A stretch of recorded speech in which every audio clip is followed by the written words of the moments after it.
أعوذ بالله من الشيطان الرجيم بسم الله الرحمن الرحيم مذبذبين بين ذلك لا إله هؤلاء ولا إله هؤلاء ومن يضلل الله فلن تجد له سبيلا مذبذبین بین ذالک، اور اس کے درمیان میں کیا ہے؟ مذبذبین۔ حضرت عبداللہ ابن مسعود رضی اللہ عنہ کہتے تھے متذبذبین، متذبذب ہیں۔ مذبذبین کا مطلب یہ ہوا کہ وہ لوگ جو ہیں وہ لٹک رہے ہیں، ادھر میں ہیں۔ ادھر سمجھتے ہیں؟ کل بھی آیا تھا نا، کل معلقہ، ادھر میں ہیں۔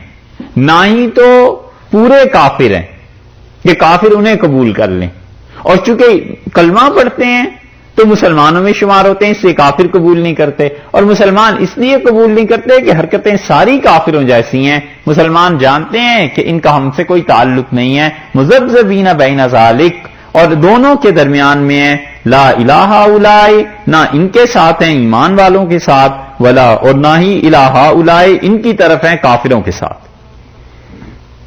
دونوں طرف پورے رابطے نہیں، اور دونوں طرف سے کریڈٹ حاصل کرنا چاہتے ہیں۔ اسی لیے رسول اللہ صلی اللہ علیہ وسلم نے فرمایا کہ تم نے منافق آدمی دیکھنا ہو تو اس بکری کو کی مثال یاد رکھو۔ اس بکری کو دیکھو جو دو ریوڑوں کے درمیان بھاگتی پھرتی ہے، کبھی ادھر جاتی ہے کبھی ادھر جاتی۔ تو منافق آدمی کیوں نہیں زندگی کی اقرار متعین کرتا؟ صاف کہے کہ کفر میں ہوں الیاذ باللہ، یا صاف کہے کہ مسلمان ہوں، سیدھی طرح کام کرے۔ جب دونوں طرف سے کریڈٹس لینے کی کوشش کرے گا تو اور تو کچھ ہو یا نہ ہو اللہ کی نظر میں گر جائے گا، یہاں پہنچ جائے گا۔ وَمَن يُضْلِلِ اللَّهُ، اور جسے اللہ تعالی گمراہ کر دے، بھٹکا دے۔ کیسے اللہ بھٹکا دیتا ہے؟ فعل کے عزم پہ فعل پیدا کر دیتا ہے۔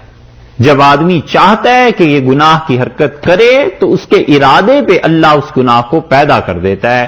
یہ بحث ایک مرتبہ گزر گئی تھی۔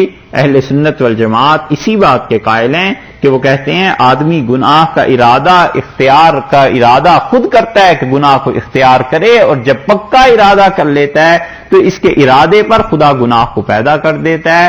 اس لیے اللہ خالق ہے اور بندہ کاسب ہے۔ اللہ خالق ہے اور بندہ فعل کو کرنے والا ہے۔ وَمَن يُضْلِلِ اللَّهُ، اور جس کو اللہ بھٹکا دے، فَلَن تَجِدَ لَهُ نَصِيرًا، فَلَن تَجِدَ لَهُ سَبِيلًا، سو تم دیکھو گے کوئی راہ اسے نہیں ملی۔ اب اللہ نے جب چھوڑ دیا تو اب کون سی راہ ملے؟ خدا تعالی اپنی مہر اور اپنی رحمت ہٹا لے تو اب کون سی راہ اسے ملے گی؟ نتیجہ یہ کہ برباد ہو جائے گا، نتیجہ یہ کہ کفر پہ مر جائے گا۔